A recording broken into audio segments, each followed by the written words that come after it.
As a museum educator, there are some basic responsibilities that you need to take care of each day. Your priorities as a museum educator are as follows. 1. Presenting scheduled live animal shows. 2. Interacting with guests, answering questions, or sharing exhibit tour stories. 3. Working on education projects in the education office. Generally, you should only be working in the education office if the museum is slow and there are no patrons to interact with. Giving live animal shows, either at the museum or as part of our outreach program, is your first priority, and it will most likely become your favorite part of your job.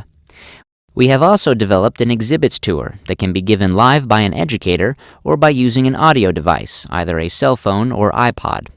Because giving shows and exhibit tours are the most important responsibilities in your job description, we are dedicating a whole training module to this particular topic. It is important that you arrive for your shift 10 minutes early.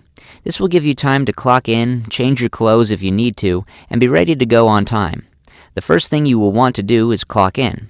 The Chronos machine is located on the main floor near the elevator.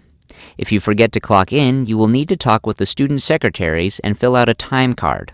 More than 5 missed punches a semester will result in termination. If you are working an opening shift, you will need to perform certain tasks in order to get the museum ready for the public. In the education office, we have a checklist to help you remember both the opening and closing responsibilities. First, check the show board to make sure you are aware of the schedule of shows during your shift. If you want more information about the group, you can check Outlook for the details.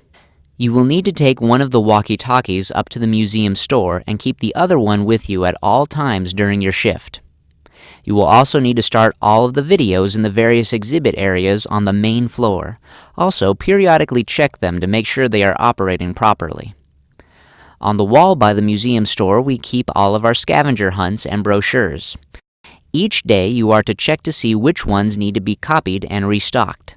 We keep originals of these documents on file in the education office and the museum store desk. You can also print them from the website. You will also need to turn on the lights in the reptile room. Throughout the day, during all of the shifts, you will want to check the children's room and make sure the patrons are following the rules which are posted on the wall. Occasionally, you may have a patron ask to borrow specimens for art projects or for use in their classrooms. We do lend out materials from our education collection. You can take the patron into the education collection and let them decide which specimens they want to borrow. They may not take more than 10 items without Katie's approval. The loans are due back in 2 weeks. However, this can be extended with Katie's approval. On one of the shelves is a binder with the loan forms. Have the patron fill out the top portion with their contact information. Then you will need to fill out the middle part with the collection numbers for all the specimens they plan to borrow. Make sure to have the patron sign the form. When the patron returns a loan, find their loan form and check to see that all the specimens are accounted for. Move their loan form behind the appropriate tab indicating that the loan has been returned. Before putting the specimens away, take them up to the entomology collection and place them in the -20 freezer.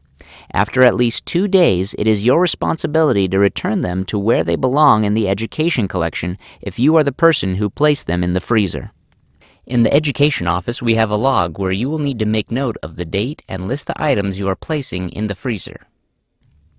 If you are closing the museum, you also have certain responsibilities.